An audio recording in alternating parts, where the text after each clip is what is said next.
yaakaar na ni moo gën a yeewu àdduna bi boole si. gis nga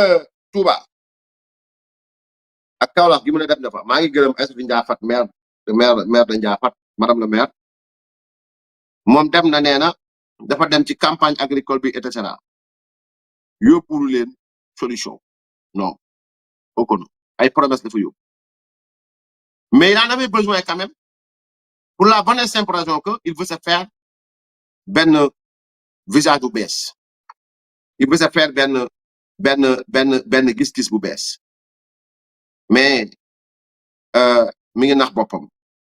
très sincèrement mi ngi nax boppam. Aujourd'hui, face aux agriculteurs exaspérés par une commercialisation qui traîne malgré les milliards annoncés jadis, Ousmane Sonko Al-Boutlimi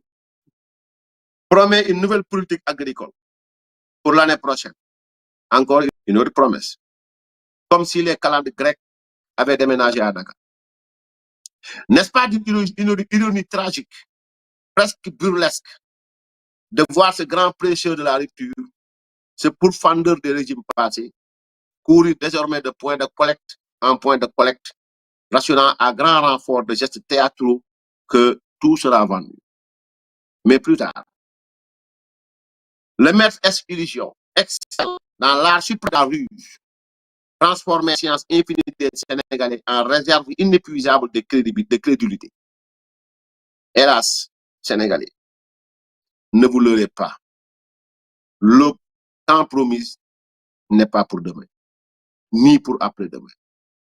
La nuit s'étire épaisse, suffocante, peuplée de ces promesses creuses qui s'évaporent dès qu'on les touche, laissant derrière elle le goût amer de l'attente infinie. Et pendant que le grand illusionniste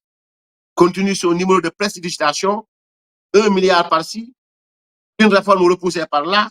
le Sénégal reste plongé dans l'obscurité qu'il jurait dissiper en un clin d'œil. Le livre est clos, les solutions sont envolées. Reste le spectacle pathétique d'un homme qui, ayant vendu le rêve, doit maintenant en ramasser les miettes à la main. Dem na tay ci baykat yi tay moom solul sabador tay tënu la saw Ousmane diwtiir lu ne mu takk ca Ousmane borom laa la yorox laan lamit bi moo raw laa la yorox laan lu ne mu wax lu ne mu dugg ci moo tax du dañ ci takk du dañ ci fen parce que lamit bu ratax lu ne mu wax tànk yu ratax lu ne mu fu ne mu dem fa du dañ mukk ci tuuba tey dem na jàkkaarloo béykat yi au fait wax naa leen sànq li ko yëkkati dem ci àll bi dem na yóbbuwul solution dafa dem di baat dafa dem di teg maay dafa dem di dox ci boppu béykat yi naan leen au lieu de sax 250 000 450 000 tonnes laa leen ni laay jënd léegi maintenant danaa yokk milliards yi pendant ce temps bu nekkee yéen béykat yi gëm ngeen ne Ousmane Sonko mën na loolu kon dafa yeb jàngalekat yi dafa yeb ñi nga xam ne liggéey nañ ba weer bi dee at bi tàmbali fay ñu leen seen koppar seen xaalis dafa mel ni kon tey jii Ousmane Sonko xaalis bi xanaa da koy luxus wala da koy denc parce que bu ñu demee ci direct news parce que moo wax ci ñooy ànd bu ñu demee journal bu mel ni direct news saa demal direct news bi ñuy wax retard dans les paiements des salaires et des bourses à l'étranger où sont passés les milliards mobilisés milliards yi ñu doon wax les 1000 et quelques milliards 2000 milliards daanaka fan la jaar fu mu dugg lépp ngeen ay bor dem nañ sax ba naan Ousmane ak même bu dul FMI lépp na bor fan la bor yu dugg Sénégal bi may déglu bor bi foo ko gis ci yow Sénégal bi may déglu bor bi foo ko gis ci yow donc la fin de l'année 2025 restera pour des milliers de Sénégalais comme une période de forte tension sociale et financière bëri na ci ay Sénégalais yoo xam ni 24 décembre bii xam nañ ne 24 décembre wuñ 31 décembre bi xam nañ ne 31 décembre wuñ bëri na ci ñoo xamante ni feet bi tee na fayeekuunu ñu ngi toog di xaar bëri na ñu dàq ndax amuñu xaalis bi fay nit yi réew mi nit ñi di wut koppar yow nga ne am nga koppar bu jënd léegi waxatoo 250 000 de 450 000 béykat yi taxaw dina dégg bu nekkee ci yow la ñu yaakaar pour seen gerte googu bala yemoo ñu jéem a lijjanti ay solution mais Ousmane indi une solution. Le contraste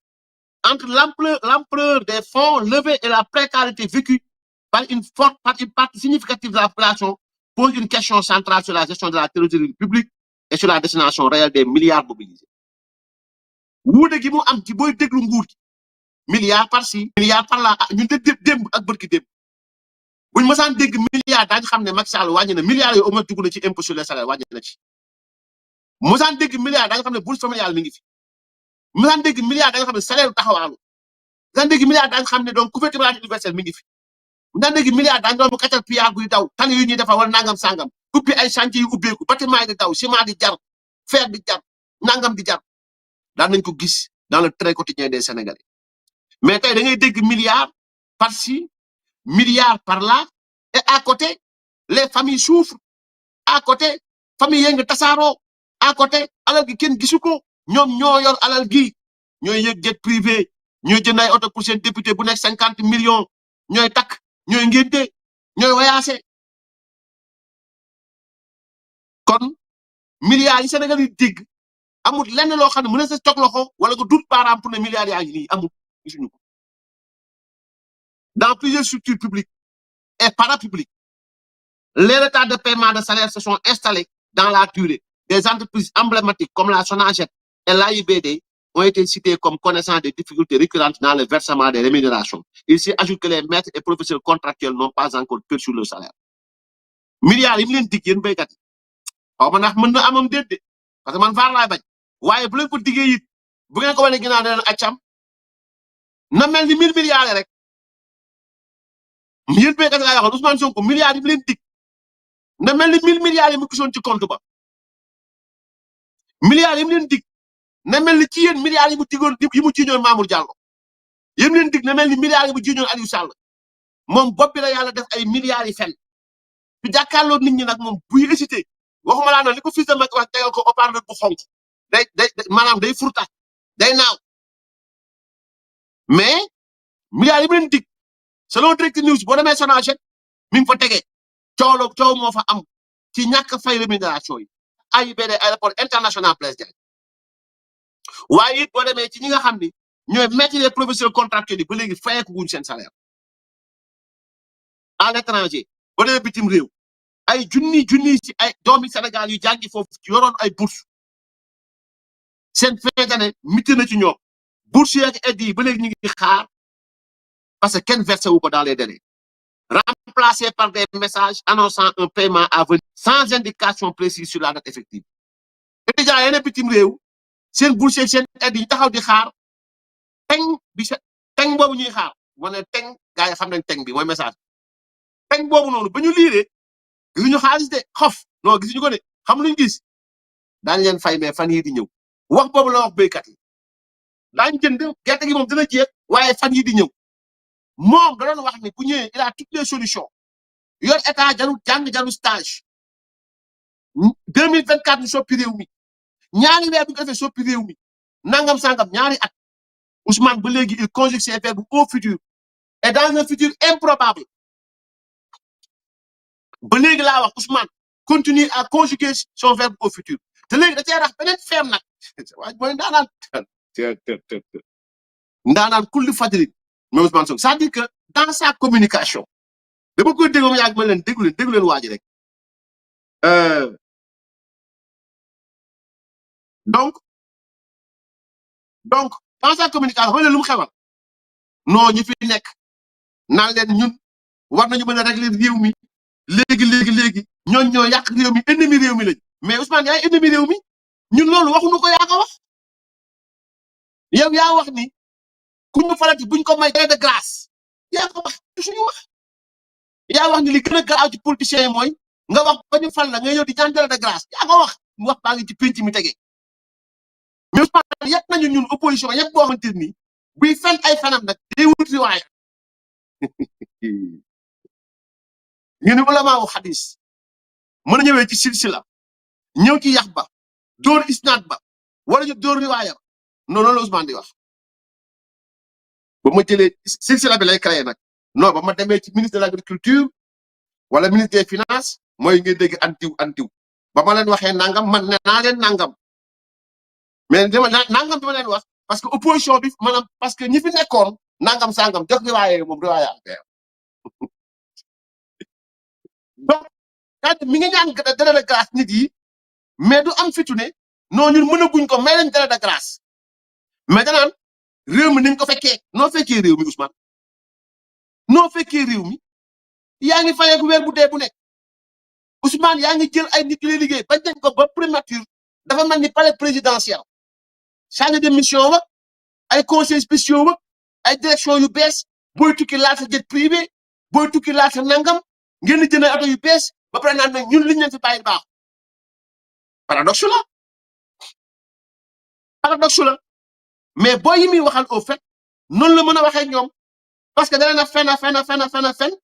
digoon leen ni bu faloo moom sa buntu kër ngay toog man loolu sama koñ laa doon waa Pastef ñu koy wax même boo toogee sa buntu kër di nga am 150 000 on the 50 booy naan non changement rupture topp ci boo ko laalee ba fal la teg la booy yi doon yaakaar sax ci pari foot bi yaakaar ne bu ñu xëyee samedi dimanche daañu mën a am benn on the 50 xañ nga leen ko bourse familiale seen yaay doon yaakaar xañ nga leen ko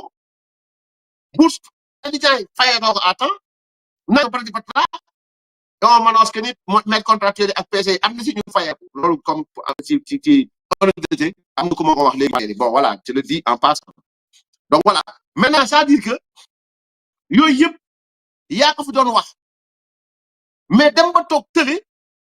naan dañ maa dakk xalaat dañ ma liggéeyee dañ ma def nangam mënutuma def dara nangam sangam non yaa ci sa bopp parce que la nga wax moo bari li nga kàcc moo bari li nga wax Sénégal te mënoo ko moo bari moo tax doo ci gaaw a génn mais pour mu génn ci comme dañu la yet ñun la koy Ousmane Gorel waxal ni ba may ñëw di wax xaw ma woon ba may ñëw di wax xaw ma woon léegi xam naa ni réew ke mënu ko soppi ci ñaari at may leen ma loolu du rëy mais du ko def comme ko teg fi mu ko teg day konne di fen di wéer ay fenam nag ci alliance plan fen na ci crime ba sonn mënta prouver benn crime maintenant mi ngi konne mënta prouver benn détournement de deniers publics mais day konne di wax bor bi ñu fi fekk léegi bàyyi na détournement yi de bàyyi na crime yi de pour crime yi nee na waa partem boy non justice foog gaayewul noonu Yacine Fall mënu ci dara may leen temps justice crime yi moom pare na ci bor bi maanaam deniers publics amatul preuve amul tëj na fi ñëpp génnewul preuve léegi ci bor bi la koy wiiri bor biñ ci fekk moo tax mënuñoo dem ñi leen di wax naan mën nañu lijjanti réew mi ci ay fan wala ci ay weer dañ leen a yet wala nangam sàng ñoo ñooy ennemi réew mi Ousmane Ndiaye ennemi réew mi yow parce que làmmiñ fu réew mi dugg ci guuta yaa ko fa dugal parce que mbel comme yorox la et pendant ce temps ñu déglu Thierno Alassane Sall moom dem na ci li nga xamante ni moom mooy aussi ci loolu pendant ce temps balaa muy Thierno Alassane Sall moment bi mu toogee di wax ne réew mi moom demul lu mel ni journal Le Peuple ak Le Quotidien yëpp ñu ngi ñëw ci di samp laaj bu jara samp mooy ci mbirum oto El Malick Ndiaye yi tegal ma Le Quotidien nii tegal ma Le Peuple nii ci mbirum oto El Malick Ndiaye yi nee nañu oto yi ñëw nañu mais kenn xamul ñaata lay jar